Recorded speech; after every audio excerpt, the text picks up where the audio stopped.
लगातार पूरे साल भर भारत के विभिन्न क्षेत्रों में संगठन विस्तार और जनाधार विस्तार के लिए घूमते रहते हैं, कार्यक्रम होता रहता है। उसी की एक कड़ी है लोकसभा प्रवास, एक पार्टी का कार्यक्रम है जिसके तहत माननीय गृह मंत्री आदरणीय अमित शाह जी वाल्मीकि नगर लोकसभा में एक सभा को संबोधित करेंगे और वहां कार्यकर्ताओं से मिलेंगे, कार्यकर्ताओं के साथ बैठक करेंगे और फिर उसके पश्चात पटना के बापू सभागार में स्वामी सहजानंद सरस्वती जो किसान मजदूर के नेता रहे हैं, उनकी जयंती के अवसर पर मजदूर किसान समागम भी यहाँ होगा। और आप पूछ रहे हैं कि महागठबंधन के लोग वहाँ पूर्णिया में रैली कर रहे हैं, महारैली कर रहे हैं, उससे हमको क्या मतलब? रैली करना लोकतंत्र में सबका काम है, लेकिन उनकी रैली कैसी होगी? वह रैली तुष्टीकरण रैली है। आप देखिएगा, उस दिन अपना कैमरा बढ़िया से उस दिन भिड़ा के रखिएगा। तुष्टीकरण की रैली होगी और वहाँ तुष्टीकरण की बात होगी, तुष्टीकरण को बढ़ावा मिलेगा, जो तुष्टीकरण विकास के लिए और राज्य के लिए भी हानिकारक है। सीएम बोलते हैं हर एक बात का जवाब देंगे। किस बात का जवाब देंगे? वो तो अभी बोले हैं कि चुनाव हो जाए तब देखिएगा क्या रिजल्ट होगा। तेजस्वी जी भी कल बोले हैं या परसों। दोनों लोगों को मैं कहता हूं कि हिम्मत है तो चुनाव करा लीजिए। जब आपको जनता इतने समर्थन में तो चुनाव कराने के लिए रोका कौन है? हिम्मत है तो चुनाव करा लीजिए। भारतीय जनता पार्टी हृदय से आपका स्वागत करेगी और जनता किसके साथ है, क्या जनता के मन में पता चल जाएगा। हिम्मत है तो करा ले, हिम्मत है तो करा ले चुनाव, हिम्मत है तो चुनाव करा ले। मैं बार बार कह रहा हूँ, हिम्मत है तो चुनाव करा ले। कानून व्यवस्था को क्या कहेंगे? छपरा, फिर सिवान, आरा, बेगूसराय में फायरिंग हो रही है, लोग क्या? अभी भी कहीं न कहीं कुछ हो ही रहा होगा। बिहार में विधि व्यवस्था चौपट है। छपरा में तो आरजेडी के नेता हैं, वो मुखिया जी, जिन्होंने इस प्रकार की निर्मम हत्या करवा दी। देश माने राज्य के छपरा के 2 जवानों का तीसरा जवान जिंदगी और मौत से जूझ रहा है। कितनी निर्मम पिटाई हुई है, मोटे डंडे से अपनी जिंदगी का भीख मांग रहा है, दया की भीख मांग रहा है। और इस तरह से दरिंदगी के साथ जैसे कोई राक्षस की पिटाई करता हो, राक्षस प्रवृत्ति जैसा लग रहा था। कराने वाला भी और पिटाई करने वाला भी, दोनों की मौत हो गई। रोज यहाँ मौत होती है। पटना महानगर के आप देखिए, यह बिहार की राजधानी है। 2 सप्ताह में यहाँ 15 बड़ी जघन्य वारदात हो गई, उसमें 5 लोगों की मौत हो गई। जब से सरकार यहाँ बनी है 1200 लोगों की लगभग 1200 लोगों की यहाँ हत्या हो गई। 200 से ज़्यादा माँ बहनों के साथ बलात्कार हो गया, सामूहिक बलात्कार हो गया। नन्हे मुन्नी प्यारी प्यारी बेटियों बच्चियों के साथ बलात्कार हो जा रहा है। क्या है यह? देखकर तो लगता है कि यह रावण राज है, कंस राज है।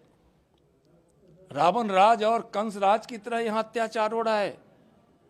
अपराधियों का बोलबाला है। महागठबंधन के नेता और इनके मंत्री और सरकार पूरी तरह से अपराधियों को संरक्षण दे रही है, कोई कार्रवाई नहीं हो रही है। यहां 400 से ज्यादा हत्या के प्रयास हो गए, चोरी की वारदात, अपहरण, 195 लोगों की यहां का अपहरण हो गया। रंगदारी रोज असली जा रही है। खुलेआम अनलाइसेंसी आर्म्स से गुंडे भय के वातावरण कराने के लिए खुलेआम आर्म्स लेकर गोलियां चलाते नजर आते हैं सड़कों पर, गांव में, शहरों में। क्या है? नीतीश जी समाधान यात्रा में निकले हैं। क्या है? समाधान यात्रा में निकले हैं या अपराधियों को यह संदेश दे रहे हैं कि जो तुमको मन में आए करो, मैं तुम्हारे साथ हूं, यह संदेश दे रहे हैं।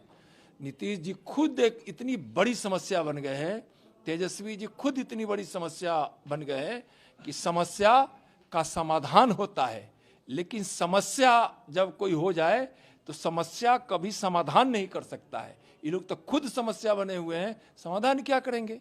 मल्लिकार्जुन खड़गे ने बहुत गंभीर आरोप लगाए हैं कि अमित शाह जी और मोदी जी केवल तोड़ जोड़, हिंदू मुस्लिम विकास से कोई मतलब नहीं और विकास की जो बात करता है उसकी बात दबा दी जाती है। मैं कांग्रेस के नेताओं से, खड़गे जी हों, राहुल जी हों, सोनिया जी हों, चाहे आरजेडी या अन्य नेताओं से मैं यह पूछना चाहता हूं, शौचालय आपने बनवाया है क्या? करोड़ों घरों में जो बिजली नहीं पहुंची थी, क्या आपने पहुंचाया है क्या? गांव की सड़कें आपने बनवाया है क्या?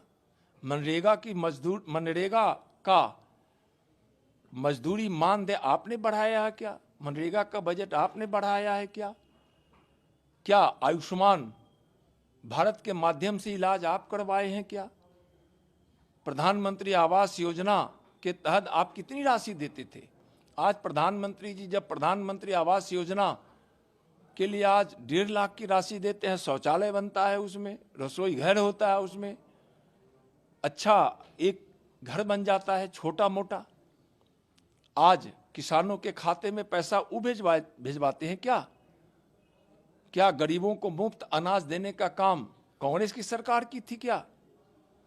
कोरोना काल में जो अतिरिक्त अनाज मिलता था, कोरोना काल को लगभग भारत ने पराजित कर दिया। तो हमने जो पीडीएस की दुकान से माननीय मोदी जी के नेतृत्व प्रेरणा में जो गरीबों की सरकार है और हमारे प्रधानमंत्री जी गरीब के मसीहा हैं, उन्होंने कोरोना काल को जब लगभग भारत ने पराजित कर लिया, तो पहले जो अनाज पैसे से मूल्य देकर मिलता था पीडीएस की दुकान में, वह अनाज अब गरीबों को मुफ्त में मिलेगा। इसी पिछले महीने से यह लागू हो गया, लोगों को मिलना शुरू हो गया। आज कांग्रेस यह की है क्या? कांग्रेस तो गरीबी मिटाओ का नारा देकर गरीबी बढ़ाया है, लेकिन आज विकास का काम माननीय प्रधानमंत्री जी किए हैं।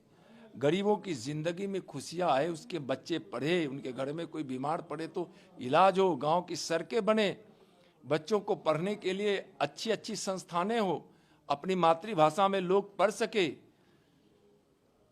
किसानों की आमदनी दुगनी हो, एमएसपी बढ़ाया गया, अलग से बिजली के माध्यम से सिंचाई की सुविधा दी गई। बहुत सारे उद्योग धंधे ऐसे लग रहे हैं जो किसानों के उत्पादन से उसका रॉ मटेरियल बनेगा, वह उत्पाद कृषि आधारित होगा। आज इस प्रकार से आप रेडी पटरी वालों को कौन व्यक्ति 0 इंटरेस्ट पर शून्य सूद दर पर कौन पैसा दे रहा है? रेडी पटरी वालों की जिंदगी क्या थी? रेल का इतना बड़ा इंफ्रास्ट्रक्चर बन रहा है, राष्ट्रीय मार्गों का बन रहा है।